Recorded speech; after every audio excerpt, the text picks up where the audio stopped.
Assalamu everyone, welcome back to part 2 of my session on Mubahilah. Sorry, I rushed a little bit towards the end of the first part because I wanted to get all those 4 points in, and I'll read them again just for reiteration. So number 1, so what they are is the conclusions of this event and why Prophet Muhammad, peace be upon him and his family, did what he did, and why did he choose the people that he chose. Those people again were his Ahlul Bayt, so Imam Ali, Fatima Zahra, Imam Hassan, and Imam Hussein, peace be upon all of them.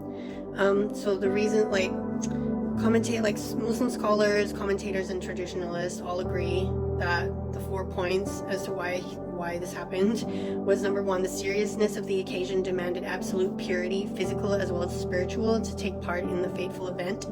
Number 2, only the best of Allah's creation, the Ahlul Bayt, were selected by the Holy Prophet, peace be upon him and his family, under Allah's guidance. He never did anything independently of Allah. Everything he did was in obedience to Allah. Number 3, this event and verse beyond all doubts established the purity and truthfulness of the sublime holiness of the Ahlul Bayt alayhi salam. And number 4 is this event also unquestionably confirmed as to who were the members of the family, or the Ahlul Bayt of the Holy Prophet, peace be upon him and his family, because there are Muslims even today who claim that the wives of the Prophet were included in Ahlul Bayt.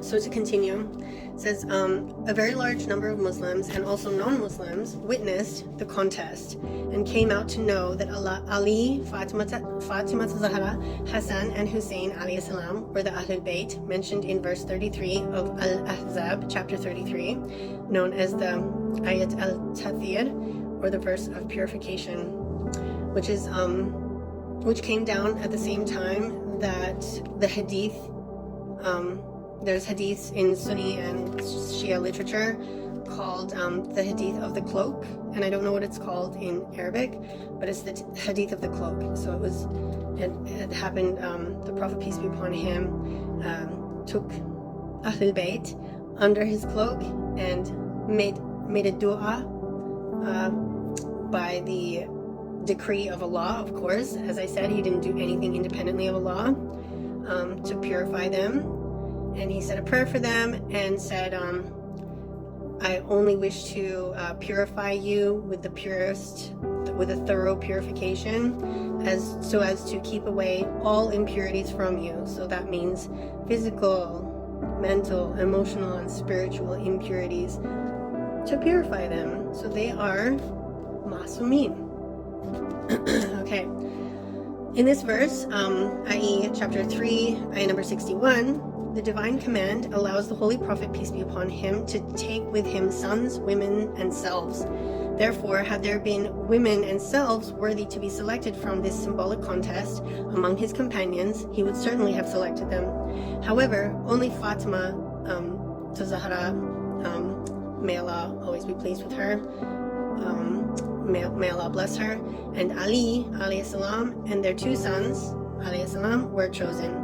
It is worthwhile to ponder about why the awaiting companions, among whom were the 3 caliphs Abu Bakr, Umar, and Uthman, and the wives, including Aisha and Hafsa, of the Holy Prophet, peace be upon him, were not selected to represent him during Mubahilah.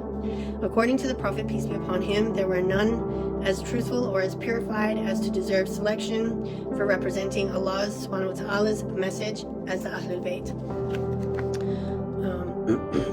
The word anfus is the plural of nafs, which means soul or self. When used in relation to the individual, it implies another being of the same identity with complete unity and equality. Therefore, one is the true reflection of the other in thought, action, and status, to the extent that at any occasion for any purpose, any one of them can represent the other. Even if the word nafs is interpreted as the people, it is clear that Ali alone is the people of the Holy Prophet, peace be upon him. After the departure of the Holy Prophet, peace be upon him, within a year, The symbolic event of Mubahilah was ignored by some of his followers. The house of Fatima, may Allah bless her, was set on fire. Umar bin Abi Khattab kicked the door of her house, which fell on her. The injury caused by the falling door led to her death, including the miscarriage of her unborn child.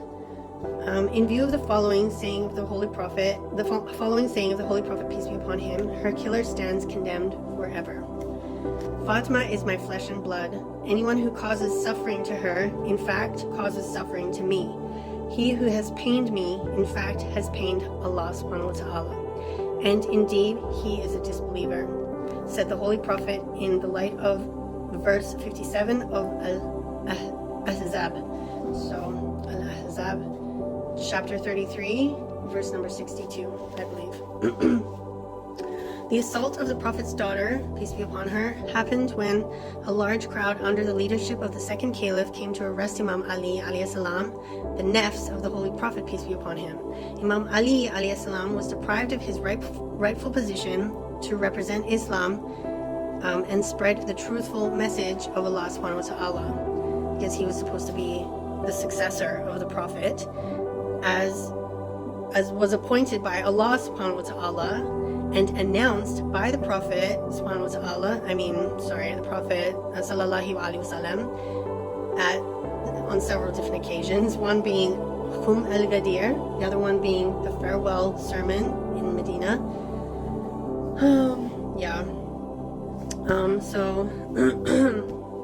After the death of the Holy Prophet, peace be upon him, his absence in the world enabled some to distort and corrupt the true religion of Allah subhanahu wa ta'ala and misuse the name of Islam to enforce tyranny, injustice, and ignorance that existed in pre-Islamic age. So it went back to how it was before. The assault of Fatima, may Allah bless her, was just one of the tragedies that came over the household of the Prophet, peace be upon him. After the Prophet had passed away, the enemies of Islam used his absence as an excuse to oppress the ones he kept protected under his cloak, the Ahlul Bayt. Ali alayhi salam was killed in the mosque of Kufa while he was praying before Fajr Salat, the morning prayers. Imam Hassan alayhi salam was killed by a deadly poison, and he was supposed to lead Islam and protect the religion of Islam after Imam Ali, as that's why we call him our second Imam, Imam Ali being our first Imam. This poison was given to him by a woman hired by Muawiyah bin Abu Sufyan, who,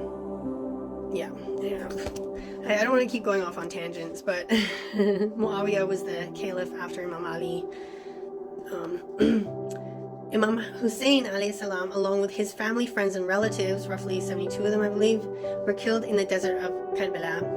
The martyrdom of Imam Hussein alayhi salam and his relatives and friends was by the army of Yazid, the son of Muawiyah, and Yazid ended up being, so Muawiyah was the sixth caliph I believe after Imam Hassan. So it was Imam Ali, who was caliph for roughly 4.5 years. Then Imam Hassan, who was caliph for only 4 months or so, and then it was Muawiyah, and then it was Muawiyah's son, Yazid. Yazid and his army held the women and children of the household of the Holy Prophet, peace be upon him, as captives after they had killed everyone on the battlefield. The Ahlul Bayt alayhi salam were taken from town to town, tortured and harassed. The body of the martyred Imam alayhi salam was left unburied for several days. The perpetrators of this tyranny and injustice were those who had seen with their own eyes Imam Hassan alayhi salam and Imam Hussein alayhi salam going to the contest with the Holy Prophet, peace be upon him, and his